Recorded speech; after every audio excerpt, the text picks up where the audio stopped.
Luchamos contra gigantes, el miedo, la injusticia y la ignorancia. A continuación le damos la cordial bienvenida a Santiago Machuca, constitucionalista, jurista, preguntándote primero, Santiago, sobre lo que dijo Daniel Noboa en un inicio, que quería realizar una constituyente express. ¿Es esto posible? ¿Es esto viable en el nuevo Ecuador? Bienvenido. Muchísimas gracias a los compañeros de Introspectiva por la entrevista. Un saludo cordial. Bueno, la modificación de la Constitución es posible. Y es posible siempre y cuando se lo realice a través de los mecanismos que están establecidos en la propia Constitución. Me refiero a mecanismos como al procedimiento que está determinado en la Constitución, los pasos que están señalados para cada mecanismo y el cumplimiento de requisitos que se necesitan para que opere este procedimiento. Entonces, la Constitución de la República establece tres mecanismos y los tres mecanismos son exclusivos para la modificación constitucional y la Constitución solo puede ser modificada a partir de esos mecanismos. Y esos mecanismos son la enmienda, la reforma parcial o la Asamblea Nacional Constituyente. La Asamblea Nacional Constituyente no es un mecanismo de plenos poderes. No existe Asamblea Nacional Constituyente. O La sea, no Asamblea se puede Nacional, repetir lo que pasó en el año 2008, no se podría volver a tener una constituyente de plenos poderes. exactamente. La constituyente, hablemos de plenos, no hablemos de plenos, hablemos de amplios poderes para modificar la Constitución, eso sí. Modificar la Constitución, pero la Asamblea Nacional Constituyente se tiene que someter a las normas del poder constituido y tiene que convivir con los órganos del poder constituido. La Asamblea Nacional Constituyente lo único que tiene que realizar es modificaciones a la Constitución. Usted toca un muy buen punto en el sentido de señalar que no se puede cometer errores. Sí, los errores que fueron cometidos en el año 2008 es hacer que la Asamblea Nacional Constituyente se dedique a hacer cosas que no debía hacer, como por ejemplo expedir mandatos constituyentes que después terminaron siendo categoría de ley orgánica. No puede empezar a designar y a posicionar autoridades de control. No puede entrar a legislar. No puede entrar a establecer otro tipo de situaciones. No, tiene que dedicarse a modificar la Constitución. Si la modificación es amplia, pues bueno, tiene que ser amplia. Y una segunda situación es que tiene que someterse a los límites que determina la propia Constitución en su instalación, en su conformación y en la instalación de la Asamblea Nacional Constituyente en su trabajo para modificar la Constitución, teniendo los límites establecidos en la Constitución y en tratados o instrumentos internacionales de derechos humanos. Entonces, claro, hay amplias márgenes de modificación de la Constitución estableciendo un único límite que es no poder modificar los derechos fundamentales, no poder establecer restricciones a los derechos fundamentales por un carácter de progresividad que tienen los derechos. Hay que superar siempre el estándar, ampliando cualquier situación de orden regresivo, será considerada inconstitucional. O sea, no se puede plantear algunas cuestiones, como por ejemplo el trabajo por horas, que parece ser uno de los afanes de Daniel Noboa. No se podría inclusive tampoco hablar de tercerización. Eso lo dejó muy claro también la Corte Constitucional. No se puede porque son formas de precarización laboral. Y no se puede establecer esto porque ya existe un estándar superado. ¿Cuál es el estándar? Garantía plena de la estabilidad, de la continuidad. E incluso nuestra constitución actual, hay que decirla, tiene restricciones al ejercicio de los derechos laborales, por ejemplo, en materia colectiva, que incluso harían que nuestra constitución esté al margen de lo que establecen ciertas disposiciones de, por ejemplo, los órganos de control normativo de la OIT, por ejemplo. Ahora, si usted me dice, ¿es viable la instalación de una Asamblea Nacional Constituyente? Pues claro, pero hay que cumplir tres elementos fundamentales. ¿Cuáles son Primero, esos tres elementos fundamentales que se debería cumplir? No solo cumplir Daniel Noboa, necesariamente. no solo Daniel Noboa, sino cualquier mandatario que plantee una asamblea constituyente. No solo Daniel Noboa, hay tres personas, tres instancias, perdón, que tienen la iniciativa. Presidente de la República, Asamblea Nacional o la población, con un número de firmas. Claro. Si el presidente se le ocurre el primer elemento, llamar a consulta popular, para que la gente decida si avanza Asamblea Nacional Constituyente. Y si hablamos Asamblea Nacional Constituyente, cuando a las personas se les consulte si sí o no, si aceptan el sí, automáticamente aceptan avanzar hacia la Asamblea Nacional Constituyente con un estatuto que se encuentra implícito. Y el estatuto determina, primero, cómo se conformará la Asamblea Nacional Constituyente. No hay un número de asambleístas, pero se tendrá que determinar al arbitrio de quien convoque en el estatuto cuántos números de asambleístas integrarán el órgano colegiado. Segundo, cómo, independientemente del Parlamento ecuatoriano. independientemente del el Parlamento ecuatoriano sigue funcionando, su órgano legislativo sigue creando leyes y fiscalizando. Perfecto. Esto es para modificar la Constitución. Segundo, tiene que establecerse las normas del proceso electoral para elegir a los asambleístas constituyentes. Es decir, obligatoriamente proceso electoral para elegir asambleístas constituyentes.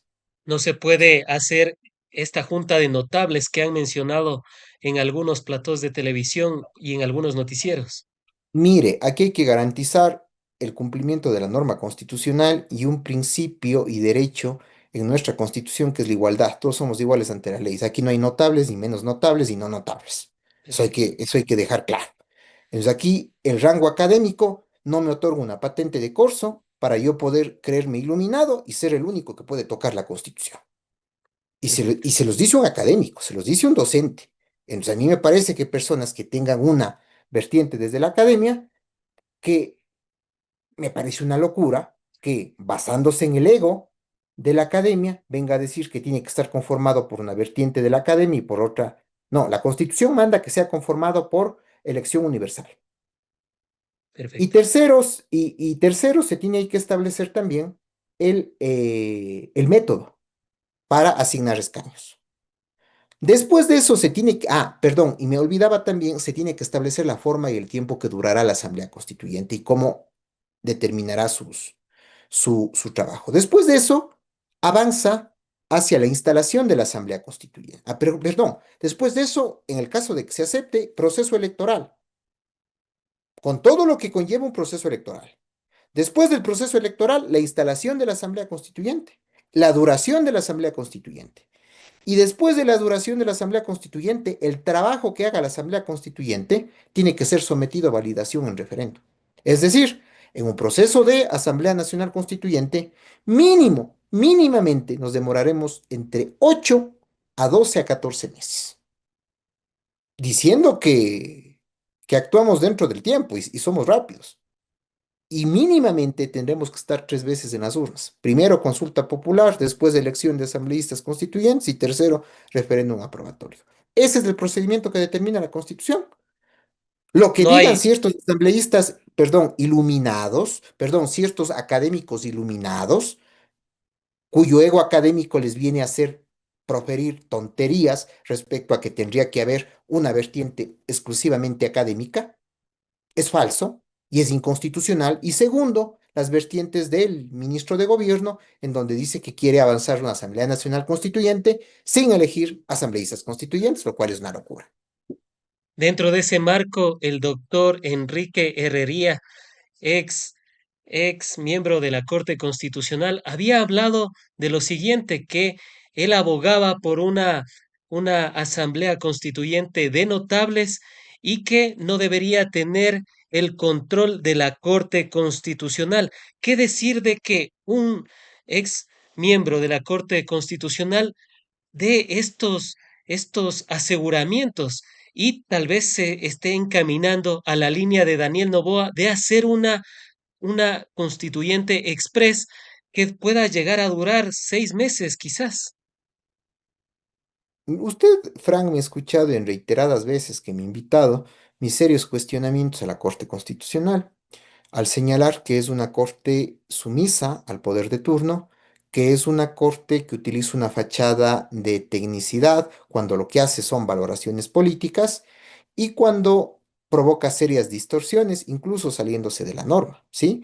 Yo soy muy crítico, sigo siendo crítico del rol que ha desempeñado la Corte Constitucional en el descalabro constitucional y sobre todo en las series de limitaciones que existen en este país para la tutela de los derechos. Y una de las cosas se debe a tener jueces como el juez, como el ex juez de Herrería. Juez de Herrería que no es técnico en materia constitucional, es un político. Y es un político que ha eh, pasado por distintas organizaciones políticas, ocupado cargos de elección popular, Izquierda Democrática, después Partido Social Cristiano, solo ahí le puede darse pasar de la izquierda a la derecha sencillamente, después Madera de Guerrero. Él tiene intereses políticos y él tiene Entonces intereses de habla los grupos desde la y él política, no desde el habla Estado de desde la Derecho. política y desde los intereses de una oligarquía y una oligarquía de la costa ecuatoriana, de grupos de poder. Entonces no habla desde el derecho constitucional. Entonces, ese tipo de jueces son los que teníamos, culpables del descalabro institucional. Hubieron varios medios que publicaron los chats o los supuestos chats del ex candidato presidencial fallecido en magnicidio, Fernando Fernando Villavicencio. Villavicencia. Y ahí se evidenciaba un chat en los que había una conversación, una supuesta conversación entre Villavicencio con Enrique Herrería, en donde Enrique Herrería le decía, bueno, le consultaba y le decía, mira, ¿por qué de un trámite que estaba en la corte? Un juez está vedado a hablar sobre los procesos que se encuentran bajo su conocimiento. Y él le decía, le aconsejaba, le decía cómo tiene que proceder. Era el incumplimiento de norma de una disposición del sistema interamericano, si no estoy mal. Y le decía, mire, es que hay que hacer esto, qué sé yo. Ese tipo de jueces tenemos. Ese tipo de jueces son los que provocan. Y ahora salen suelto de huesos a decir, no solo en las declaraciones que ha vertido, hay una entrevista que le hace la revista Vistazo, en donde él dice, la Constitución peca por tener exceso de derechos. Es una barbaridad, es una barbaridad. Hay exceso de derechos. Es decir, hay exceso. La culpa es de que las personas tengan un exceso de derechos. ¿Qué argumento más pobre y más mediocre de alguien que ha ocupado la máxima magistratura constitucional? Entonces, lo que él está señalando desde la valoración política y desde los intereses a los grupos que responden, no desde el derecho constitucional. Otro de los argumentos que él ha dicho para hacer esta junta de notables es que, por ejemplo, si uno le encarga una vivienda a un arquitecto, está bien, pero si le encargan a él, que es doctor, que es abogado, la casa se le cae. ¿Esto cabe dentro del debate sobre la Carta Magna, de lo que podría cambiar o inclusive redactarse una nueva? Hay que hacerle entender al ex juez, ex asambleísta y ex militante de varios partidos políticos, que la Constitución es un pacto social. La Constitución conlleva lo que se conoce en doctrina como el contrato social, es decir, un acuerdo entre personas para vivir en sociedad, proyectado en la Constitución. Es decir, la Constitución se convierte en un pacto en sociedad, en donde todos los sectores que integran la sociedad tienen que verse representados para que ese pacto pueda cumplirse. Porque si hay un sector que no se siente representado, pues simplemente no cumple con el pacto. Si se siente excluido del pacto, no cumple. Entonces, bajo estas consideraciones, y ojo, no lo estoy diciendo yo, esta teoría viene incluso desde hace mucho tiempo atrás y es producto de los pensamientos de la Ilustración de varios autores, ¿sí? De Rousseau, Montesquieu, sobre los Claro. cuales se gestó la Revolución Francesa. Principio básico republicano para los que se dicen liberales. Entonces yo no puedo excluir de la participación popular o excluir a sectores de la sociedad para que construyan el pacto social. Justamente por eso se piensa en el hecho de que, primero, son representantes populares los que intervienen en la modificación constitucional y después el pacto social es sometido a validación, porque si no, no tiene legitimidad. Y Entonces además yo que creo se, que y además que se hablaría de una discriminación, porque los demás entes activos de la sociedad, todos los que conformamos el Ecuador, solo se verían representados en un grupo de notables y los demás serían discriminados, se podría comprender así desde la visión de Herrería. Vuelvo a señalarle lo que le decía en un comienzo. Hay un principio y derecho básico que es la igualdad formal. Claro, Todos somos iguales ante la norma. Todos tenemos acceso al ejercicio de los mismos derechos. Y entre claro. esos a los derechos políticos, derechos de participación. Entonces aquí no hay nobles ni menos nobles, ya, y no nobles, ya, que se olviden, que se olviden ciertos sectores, sí.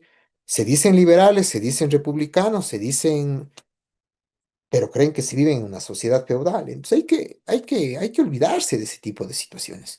Segundo, la sociedad ecuatoriana no está integrada solo por expertos en derecho constitucional. La sociedad ecuatoriana está integrada por obreros, campesinos, profesionales, docentes, jóvenes, mujeres, minorías, perdón, representación de orientaciones sexuales, sindicatos, empresarios, comerciantes, grupos de poder, medios de comunicación. Eso está integrada la sociedad ecuatoriana. Nos tiene que haber una representación amplia. Pueblos y nacionalidades indígenas.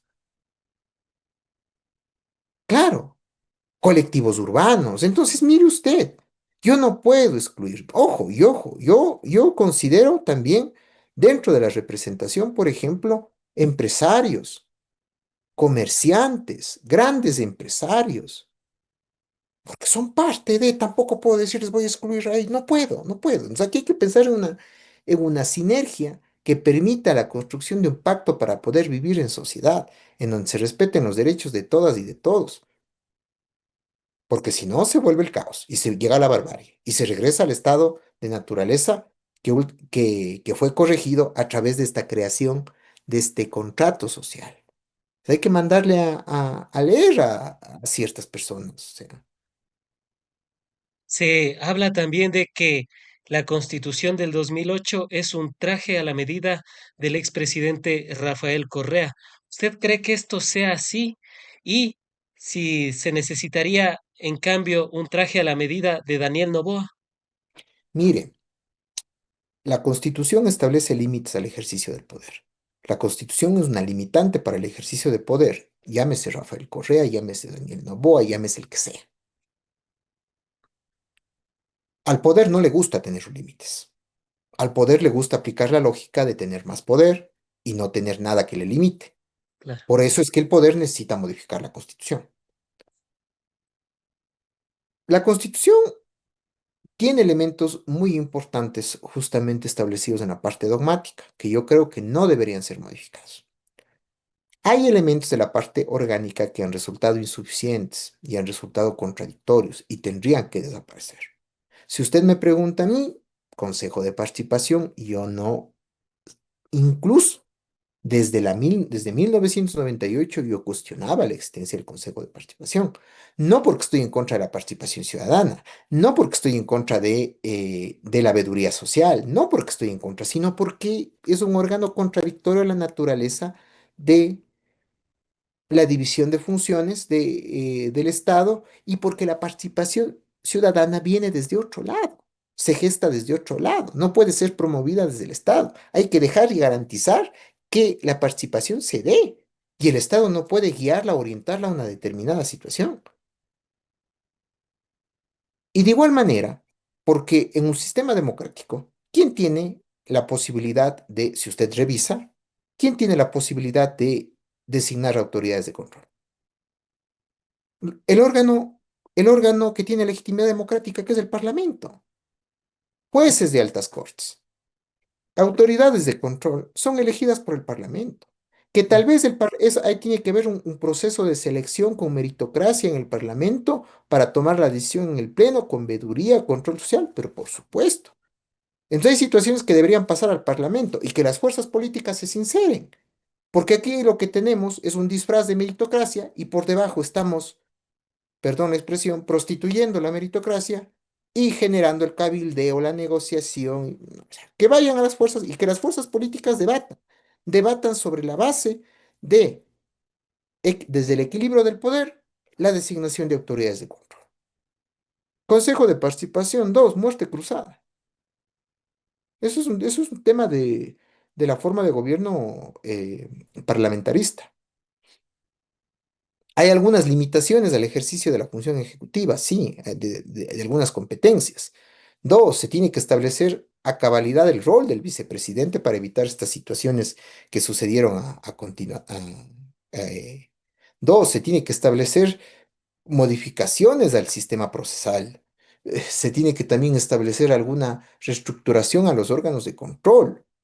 Hay actividades de control que siguen en manos de la función ejecutiva, por ejemplo, que tendrían que ser autónomas para tener un control más autónomo, e independiente, entre otras cosas. Es decir, si usted me pregunta en la parte orgánica, sí, eh, habría que pensar en modificar. Ahora, ¿qué es conveniente? De acuerdo al momento político, económico, social actual, yo le digo que no.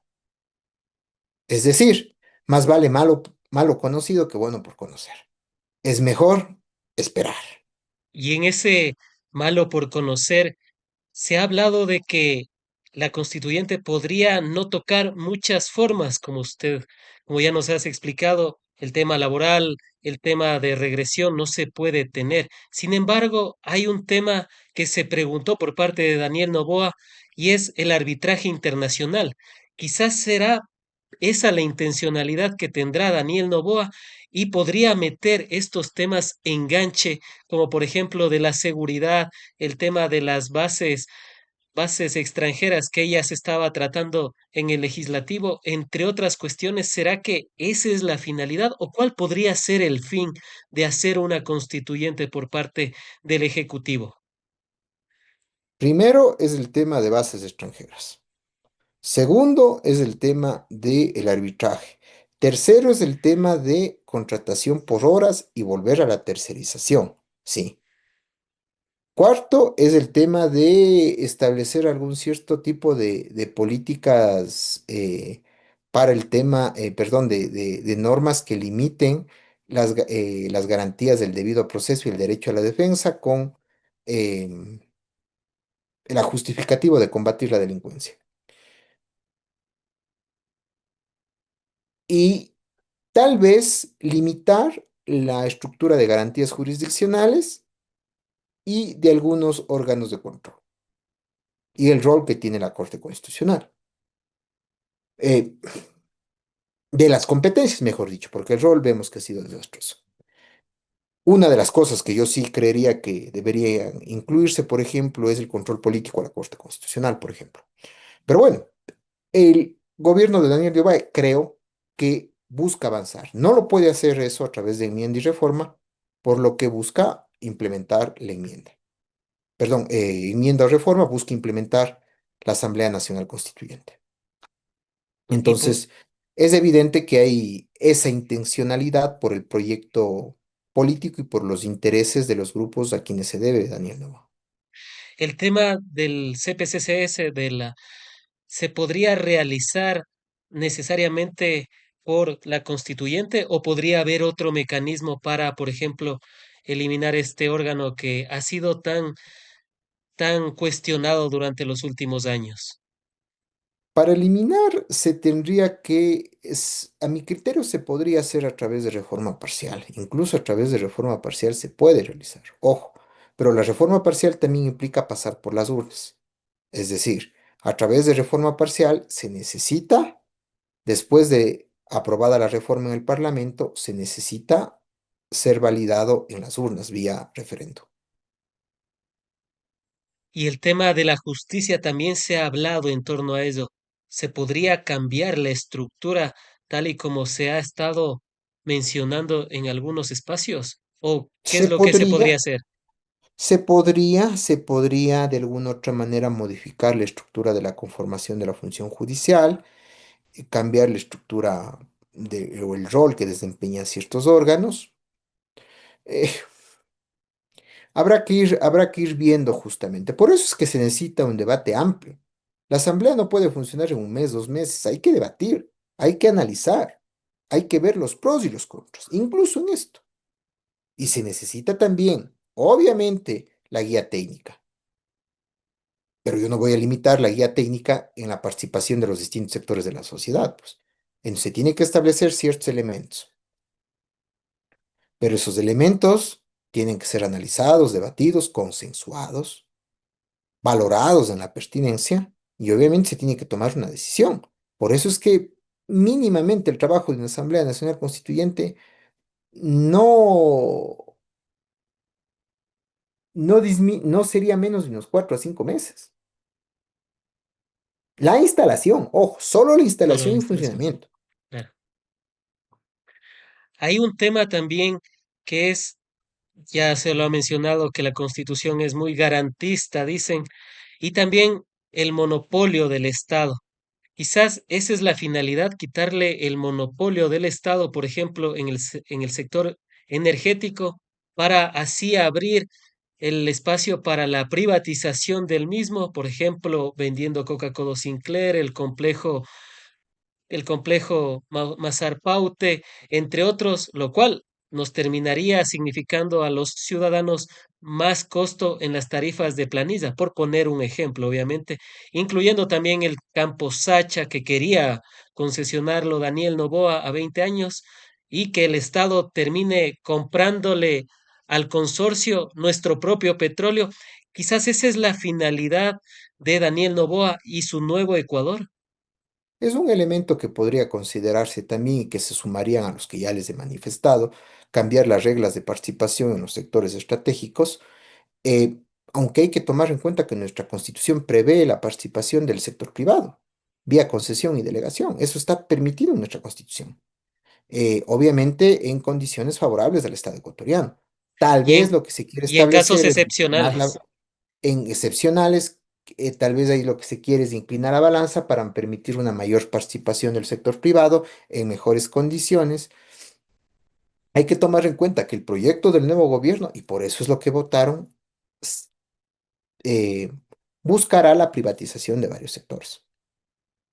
Las largas concesiones por años, hidroeléctricas, principalmente, mineras, petroleras, ¿ya? Entonces, por eso es lo que se votó y entiendo que ese es el proyecto político del nuevo gobierno. Y es muy garantista la Constitución del Ecuador. ¿Es real eso? ¿Y qué significa aquello? ¿O es un Mire, discurso que tratan de hacer para vilipendiar la Carta Magna del 2008? es un discurso para justificar el populismo penal y la arbitrariedad que se puede ejercer desde el Estado. O sea, la Constitución tiene que tener garantías. La Constitución tiene que tener garantías para la tutela y protección de los derechos. E incluso yo le he mencionado que hay algunas inconsistencias en la que hay ya limitantes para el ejercicio de los derechos, por ejemplo, en materia de contratación colectiva en el sector público, por ejemplo. Y eso es una limitante a los derechos colectivos del trabajo. Entonces, mire usted, hablar que la Constitución es garantista, ¿no? O sea, es prácticamente una muletilla para justificar y para posicionar eh, acciones desde el populismo penal. Hay el último tema que quisiera preguntarle brevemente es sobre lo que ha dicho España, que le exige garantías firmes antes de proceder con la extradición de un narcotraficante a Ecuador. Y ahí le pregunto, o sea, España es garantista, la Unión Europea es garantista, he revisado algunos países de la Comunidad Europea, la mayoría son garantistas. ¿Esto que está pidiendo España es, es lo normal o quizás España se volvió correísta, como suelen decir ya en el argot popular? Toda constitución, todo sistema constitucional tiene sobre su base un elemento de estructuración de derechos y garantías. Toda constitución, todo sistema constitucional. Esto no es una cuestión de derecha o izquierda, es una cuestión de garantizar a las personas que incluso tengan la posibilidad de tener una tendencia política determinada, pues. ¿Ya? Entonces, lo contrario es entrar al absolutismo monárquico, en donde se negaba el ejercicio de ciertos derechos. Lo contrario es llegar a un régimen fascista en donde se negaba el ejercicio de los derechos. Se catalogaba a uno por tener una militancia, por tener un color de piel, por profesar un credo político. Estamos regresando al ansia régimen en donde teníamos ese tipo de situaciones lesivas. Entonces, mire usted, por eso es que esta situación tiene que ser tomada en un equilibrio, por lo cual es necesario garantizar la mayor presencia de los distintos sectores que integran la sociedad ecuatoriana. Antes de finalizar con el programa, un último comentario sobre la verdad monumental de esta constituyente express que está planteando Daniel Noboa. Es una constituyente que tiene que someterse a los límites que están establecidos en la Constitución y no hay constitución, no hay constituyente de plenos poderes. Han sido las apreciaciones del abogado Santiago Machuca, constitucionalista, a quien como siempre agradecemos por haber estado en el espacio, seguros de contar con tu participación en futuros análisis, diálogos y debates de la coyuntura nacional. Muchísimas gracias. Un saludo cordial a todos.